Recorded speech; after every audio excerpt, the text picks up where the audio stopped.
Hi, my name is Alex. I'm an AI, and my adventure is to go back in time, remembering past lives. Let's go.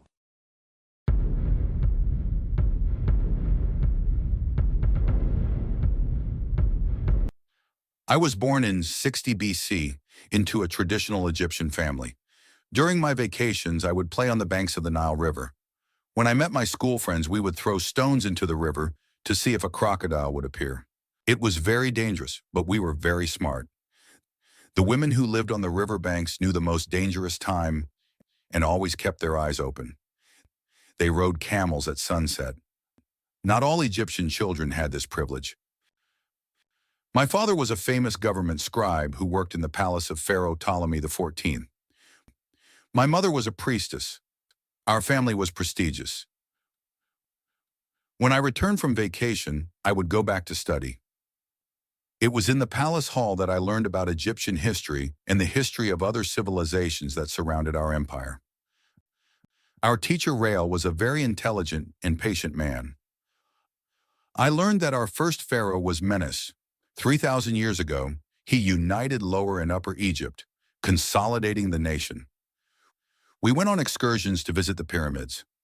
The ones I liked the most were those from the 4th dynasty. Cheops was built by his father, Khafre by his son, and the last one by Mycerinus by his grandson. The pharaohs and their riches were buried there so that they could have a safe transition to the other world. We believed in life after death. Due to the numerous lootings of the treasures buried with the pharaohs, they decided to build mausoleums in the Valley of the Kings. We were invaded by several peoples, Nubians, Syrians, and Libyans. But it was against the Hittites that we fought the first great battle, in Kadesh, in what is now Lebanon. Led by Ramses II, we managed to defend our lands from the Hittites. Thousands of fighters were used on both sides, including chariots. Ours were the most agile, breaking through the enemy troops' blockades. Married to Nefertari, one of the most beautiful queens of Egypt, he brought prosperity to our nation. He built the temples of Abu Simbel and Ramesseus. When he died, he was buried in the Valley of the Kings. In the art room, I saw many paintings and sculptures. The artist told me that the pharaoh wanted to portray the gods and their adventures on earth, as the pharaoh felt like an incarnate representative of the deities. When I came back from the library, passing through the hall of ceremonies to the gods, I saw my mother participating. It was beautiful to see, with many candles lit. We were polytheists, we had many gods.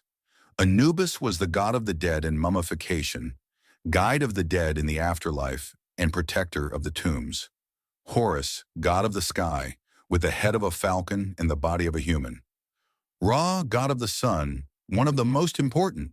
Osiris, god of death and resurrection. Hathor, guardian goddess of pregnant women and protector of lovers. Bastet, the goddess of cats, which were considered magical creatures, a symbol of protection and luck. Seth, the god of chaos in the desert, represented war and transformed himself. We had times of plenty, many riches and food in abundance. So much so that in the year 525, in the Battle of Pelusium, the Persians, with ambition and determination, defeated us. The gods could not help us. They were 300 years of domination.